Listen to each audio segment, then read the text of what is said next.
The Dell Precision Tower 5810 is an IT-friendly, high-end workstation with a speedy 10-core Intel Xeon processor and NVIDIA Quadro K 6000 graphics.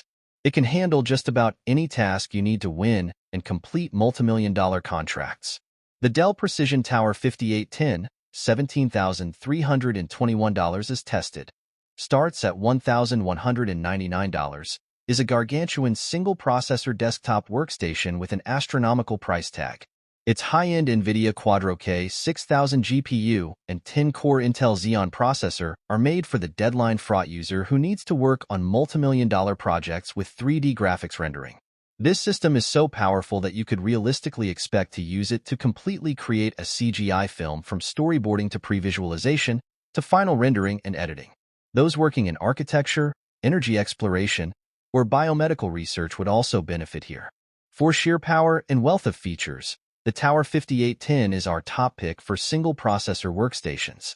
The Precision 5810, $999 at Dell, is built into a large tower chassis, measuring about 16.5 by 7 by 18.5 inches, HWD.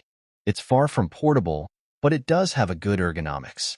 The front and back panel are perforated, providing good airflow through the chassis and over heat-producing components. The front face is a vertical bi-level, with an aluminum handle to help in moving the system around. There's another handle in the back for pulling the workstation under a desk from the other side. That's the main design philosophy of the Precision T5610 chassis. It's made for the IT pro who needs to service it.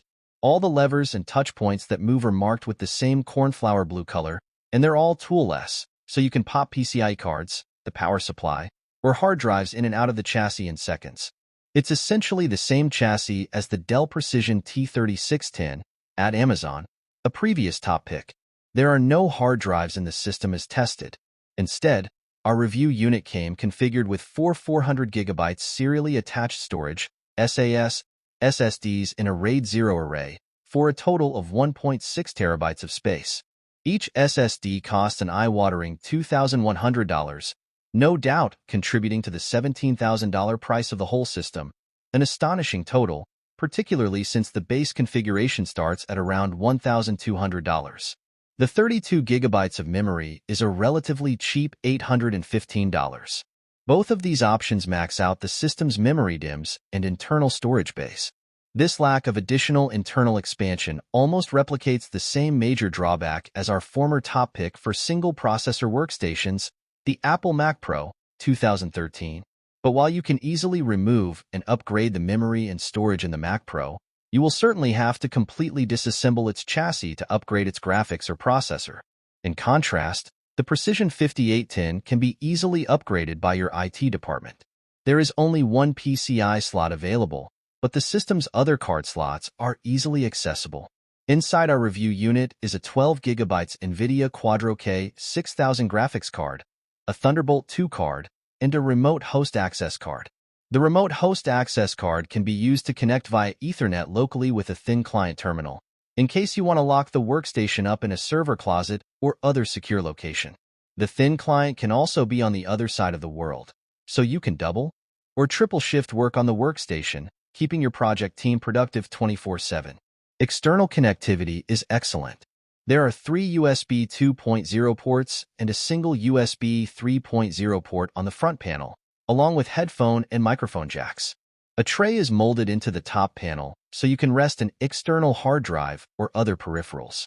A tray-loading DVD burner is on the front for your old-school CD and DVD storage.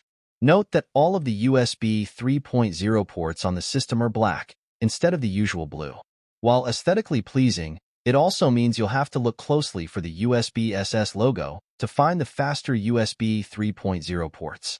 On the back, there are an audio line and /out port, an Ethernet port, a PS/2 keyboard port, a PS/2 mouse port, a serial port, 3 more USB 2.0 ports, and 3 USB 3.0 ports.